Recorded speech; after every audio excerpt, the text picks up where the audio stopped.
आदरणीय पत्रकार मित्रहरू गणतन्त्रमा प्रवेश गरेसँगै गरेको छ।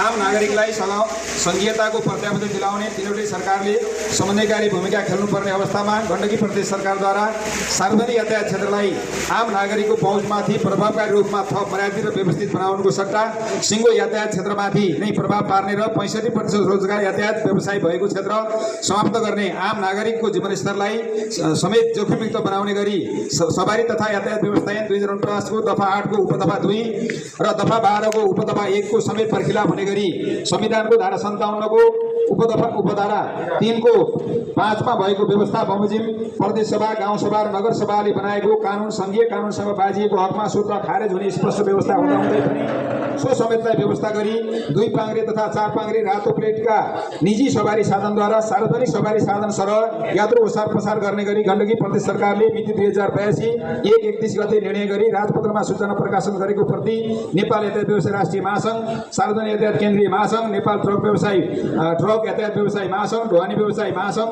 नेपाल यातायात मजदुर संघ, नेपाल यातायात स्वतन्त्र मजदुर संगठन, नेपाल यातायात मजदुर संघ, एकीकृत यातायात मजदुर संगठन बाध्य भई आन्दोलनमा जानुपर्ने अवस्था सिर्जना भएको हुँदा तपसिलमा उल्लेखित मागहरू यथाशीघ्र पूरा गरी सार्वजनिक यातायात क्षेत्रलाई थप पीडा दिने कार्य रोकियोस् भनी माननीय मुख्यमन्त्रीज्यू सम्बन्धित मन्त्रालय सरकारवाला मन्त्रालय मा 2 सूत्रीय माग राखी ज्ञापन पेश गरेको यहाँहरू सबैमा अवगत नै छ।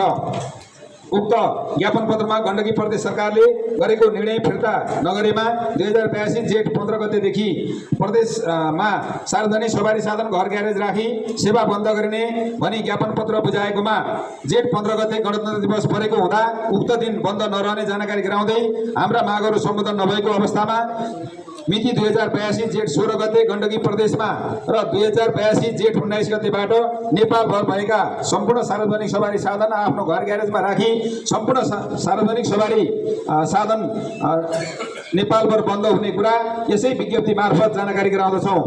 हाम्रो आन्दोलनमा एकीबद्धता प्रकट गरिदिनु हुन सम्पूर्णमा हार्दिक अपिल गर्दै हाम्रो कार्यक्रममा बाट हुन जाने असुविधाप्रति क्षमा प्रार्थी माग्दै कार्यक्रमको समाचार सम्प्रेषण गरी सहयोग गरिदिनु हुन यस प्रेस विज्ञप्ति मार्फत हार्दिक अपिल गर्दछौँ। साथै यस आन्दोलनबाट सिर्जित हुने सम्पूर्ण परिणामको जिम्मेवार गण्डकी प्रदेश सरकार र सरकार हुने कुरा जानकारी गराउँदछौँ।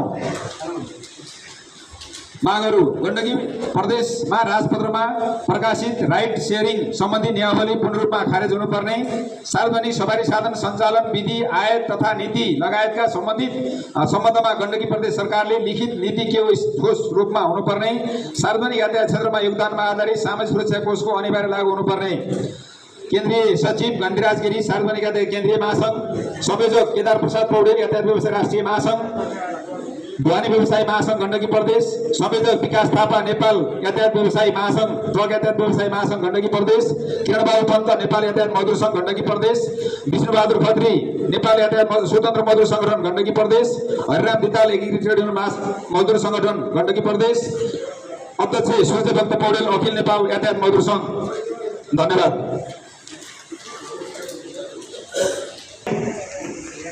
मैले प्रेस विज्ञप्ति वाचन गरेको छु। पत्रकार महासंघ कास्कीका अध्यक्ष माथि हामीले यहाँहरू समक्ष प्रस्तुत गरिसकेका छौँ र यो विषयमा यहाँहरूको आफ्ना प्रश्नहरूमा चाहिँ हामी रहर थिएन, हाम्रो बाध्यता थियो। साथीहरूले सोध्नुभयो, केही साथीहरूले आन्दोलनको मोरालिटीको सम्बन्धमा साँच्चै हो हामीले जो एउटा खालको गण्डकी प्रदेशलाई मात्र आधार मानेर जुन खालको आन्दोलन गर्ने प्रयत्न गऱ्यौँ, हामीले धेरै अन्तर्संवादहरू गऱ्यौँ, धेरै चाहिँ कुराहरू हामीले हाम्रा मागहरू लिखित रूपमा मौखिक रूपमा विभिन्न माध्यमबाट हामीले हाम्रो मागहरू राख्दै आयौँ। यति हुँदा हुँदै पनि गण्डकी सरकारले हामीलाई बोलाउने काम गर्यो। साँच्चै तपाईँहरूले अघि बन्जराजीले भन्नुभयो, साँच्चै अरू ठुला साथीहरूले भन्नुभयो, साँच्चै हो हामी सरकारको प्रति विश्वास मान्यौँ। सरकारले यो जुन हाम्रो निजी क्षेत्रको लगानी छ यसलाई केही माया गर्ला भन्ने हामी सोचेर बस्यौँ।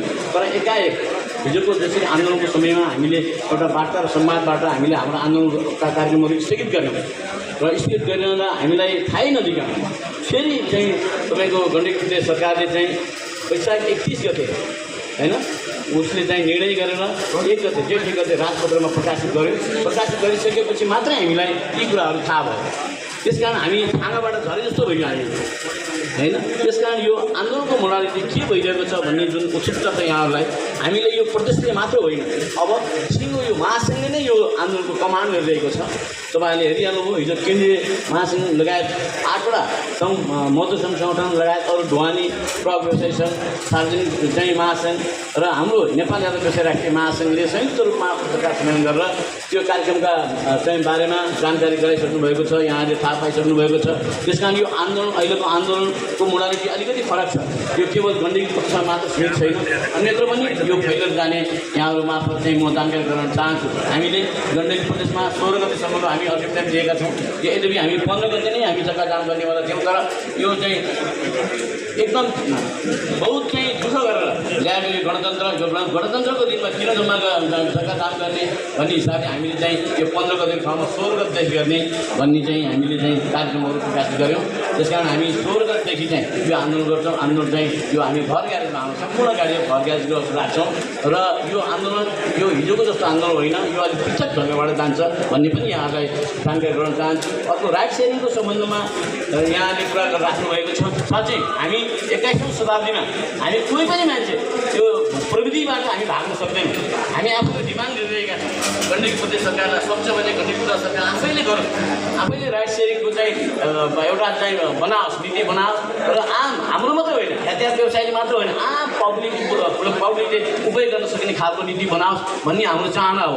किन यो हामी भनिरहेका छौँ भन्दा राइट सेयरिङको नाउँमा जुन छाडा खालको जुन प्रविधि छ, चाहे त्यो इन्टरनेटको कुरा गर्नु, चाहे पठाएको कुरा गर्नु, चाहे अन्य विविध खालका एपहरूको कुरा गर्ने, किन नगर्नु कुराहरू, कोही पनि एप्सहरू चाहिँ तपाईँको करको दायरामा आएका छैन। ती छत्ता एकदम चाहिँ छाडा राँगा जसरी हिँडिरहेका छन्। त्यस कारण ती सबै चिजहरूलाई नियमन गरियोस् र सबै आम पब्लिक, आम कम्पनी, आम सबै व्यवसायलाई अपलब्ध होस् भन्ने हामी चाहन्छौँ। एउटा कुरा त्यो हो राइट सेयरिङको सम्बन्धमा। अरू आयो तपाईँ चाहिँ हामी चाहिँ भारतीय गाडीहरूको सन्दर्भमा हामी कुरा गरिरहेका छौँ। साँच्चै आज हाम्रा धेरै पुलहरू खत्तम भइरहेका छन्, भाँचिरहेका छन्, धेरै बाटाहरू खत्तम भइरहेका छन्। त्यस कारण सरकारलाई हामी सार्वजनिक सत्ताको देशमा बसेका हामी नागरिकहरू, ए सरकार तिमीले कमसेकम यो नीति बनाउँदै गर्दा हाम्रा 10 चक्के र 12 चक्केको चाहिँ ट्रकहरूलाई जुन खालको चाहिँ नीति बनाएका छौँ, कमसेकम विदेशी गाडीहरूलाई पनि ती भारतीय ट्रकहरूको सन्दर्भमा पनि ती नीति नियमहरू लागू गर भनेर हामी भनिरहेका छौँ। त्यसकारण हामी यो भारतीय गाडीहरू छता ठुलोहरूमा जति चाहिँ यो ओभरलोड बोकेर आइरहेका छन्, हाम्रा चाहिँ भौतिक पूर्वाधारहरू चाहिँ नष्ट भइरहेका छन्, त्यसको चाहिँ कन्ट्रोल होस् भन्ने हाम्रो आग्रह हो। र अरूमा धेरै कुराहरू आइरहेका छन्। साँच्चै हामीले भनिरहेका छौँ सबै दोषहरू हामीलाई सरकारले हामीलाई चाहिँ थोपाइरहेको छ।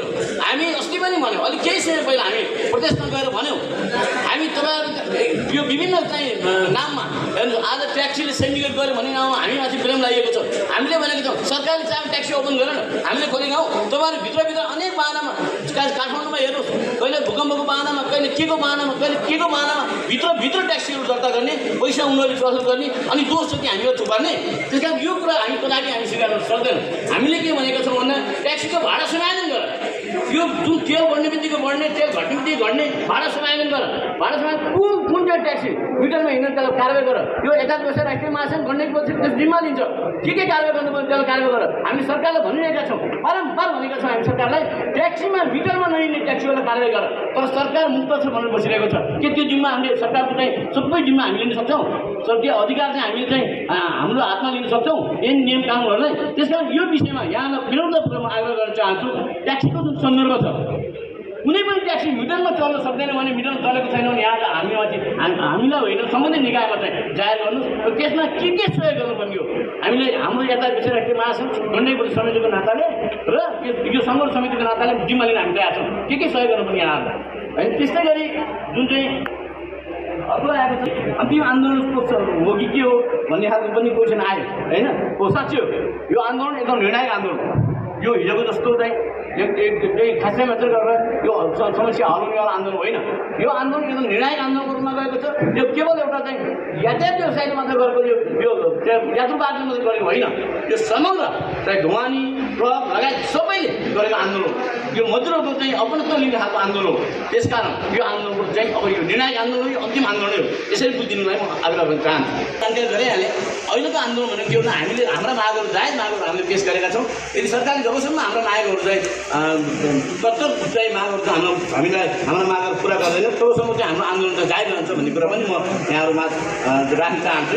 यो खुला मार्फतै जाओस् भनेर हामीले हाम्रा कुराहरू राखिरहेका छौँ। सरकारलाई हरेक चोटि, हरेक फोरममा, हरेक चाहिँ उसमा हामीले भनिरहेका छौँ हामी व्यवस्था यो चाहिँ यातायात सञ्चालनको विधि सच्याउँ एउटा विधि के हो भन्ने कुरा धेरै चाहिँ हामीले भन्दै आइरहेका छौँ। त्यस कारण यो खुला प्रतिस्पर्धालाई यो नियामक निकाय नियमन गरेर छाडा नहोस्, यो खुला हिसाबमा सबैले व्यवसाय गर्न पाउनुपर्छ भनेर हामी आफैले माग गर्दै आइरहेका छौँ। तर सरकार कुन हो यसमा चाहिँ अलिक संवेदनशील नगरेको जस्तो हामीलाई लागिरहेको छ र त्यसै कमजोरीहरू छन्।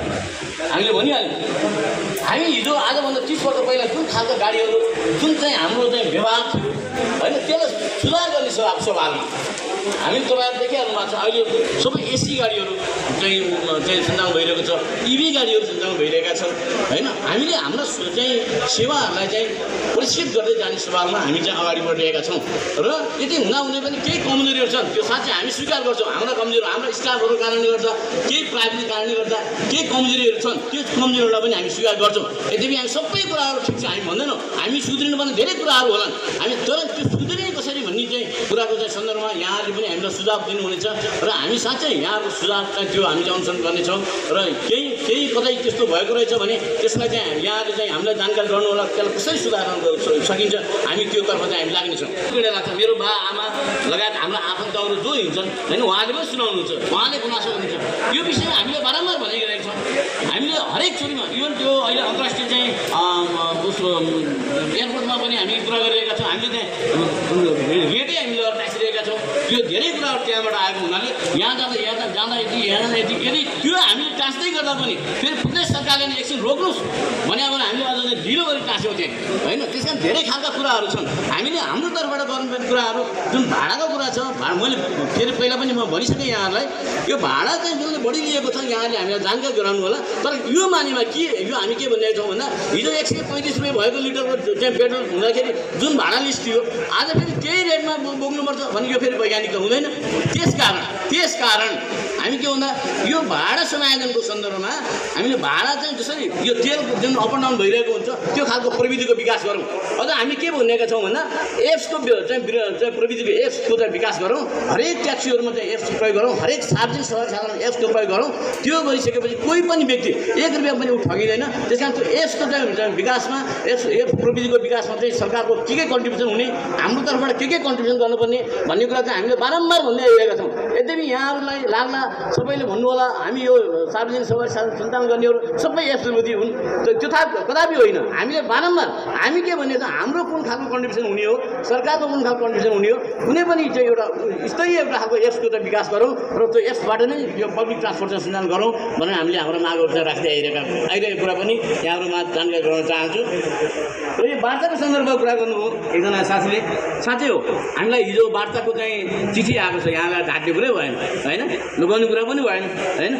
तर यो वार्ताको सन्दर्भ के भइदियो भन्दा यो आन्दोलन चाहिँ यो केवल प्रदेशको मात्रै आन्दोलन रहेन, यो आन्दोलन चाहिँ एउटा केन्द्रले ह्यान्डल गरेको चाहिँ अवस्था आयो होइन।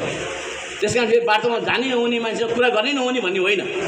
तथापि हामी माइन्डमै लिएर एकदम चाहिँ त्यो जुन चाहिँ माइन्डै तयार गरेर हामी वार्ता जाने कन्डिसनमा चाहिँ हामी छैनौँ अहिले। यो किन भन्दा यो आन्दोलन केवल यो गण्डकी प्रदेशको मात्रै रहेन। अब यो आन्दोलन चाहिँ सिङ्गो केन्द्रीय चाहिँ महासङ्घ लगायतको चाहिँ 8वटा सङ्घ सङ्गठनहरूको चाहिँ संयुक्त आन्दोलन भएको हुनाले अबको वार्ता भनेको परिणाममुखी वार्ता, त्यसको निष्कर्ष निकाल्ने भनेको चाहिँ यो चाहिँ केन्द्रीय महासङ्घले नै गर्छ।